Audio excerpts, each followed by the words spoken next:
Hi, my name is Stuart Green. I am an estate trust, tax, and asset protection attorney. And if you like this video, subscribe to our content as we put out more content all the time. Today's video is about Dynasty Trusts. So this is a phrase or a term that many people hear, many people are familiar with, but a lot of people don't really know when they need a Dynasty Trust or why they need a Dynasty Trust. So a Dynasty Trust is an irrevocable trust, and it's usually set up for the purposes of passing family wealth from generation to generation to generation. So what is kind of the beauty of the Dynasty Trust?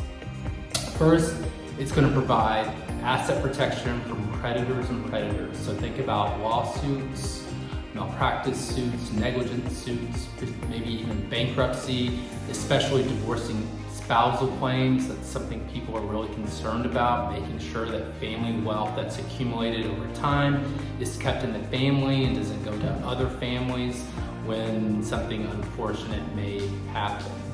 So that's first. Second is tax planning strategies.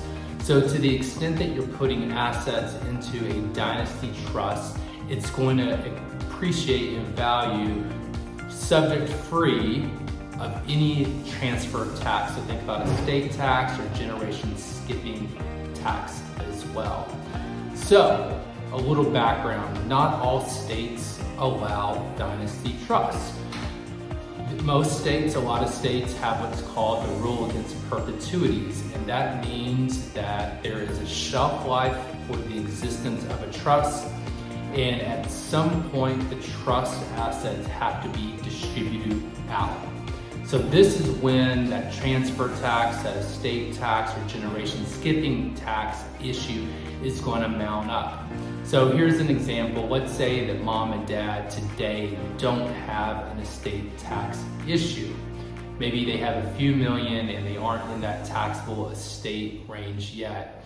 Well, Dynasty Trust could still make sense because maybe they're passing 5 million along to one or two kids. That 5 million could then easily turn into 10 million to 20 million to 40 million to 80 million pretty quickly, and even during the lifetime of their children or definitely within their grandchildren. So the point is, likely at some point in the future with a new generation that's going to be benefiting from that family wealth, there will be an estate or generation skipping tax issue. The way to avoid that is to do the planning now. A lot of people think, oh, I don't have a tax issue now, I don't need to do planning now. And that's not the right approach.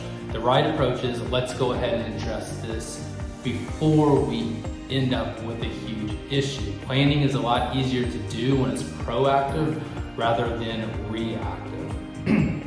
So one of the things to think about with Dynasty Trust planning is, one, does your state allow for Dynasty Trusts?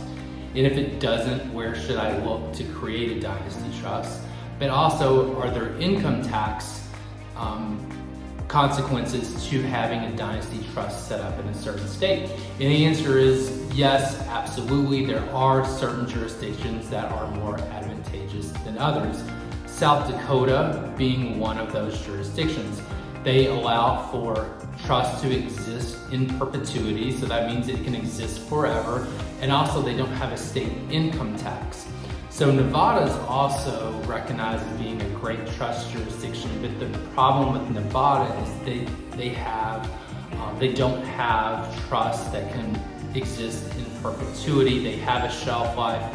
They've extended that out where it's considerably long. However, eventually some generation is going to have to deal with estate tax or generation skipping tax if they don't do the dynasty planning correctly. So that's why I'm a big fan of South Dakota trust planning, because it really does bring together the best of all worlds with the Dynasty Trust planning as well as the no state income tax, which will help the family wealth continue to grow, continue to generate income and appreciation. So those are the things to think about. Think about asset protection, think about estate generation skipping tax and income tax planning, as well as the creation of family wealth and family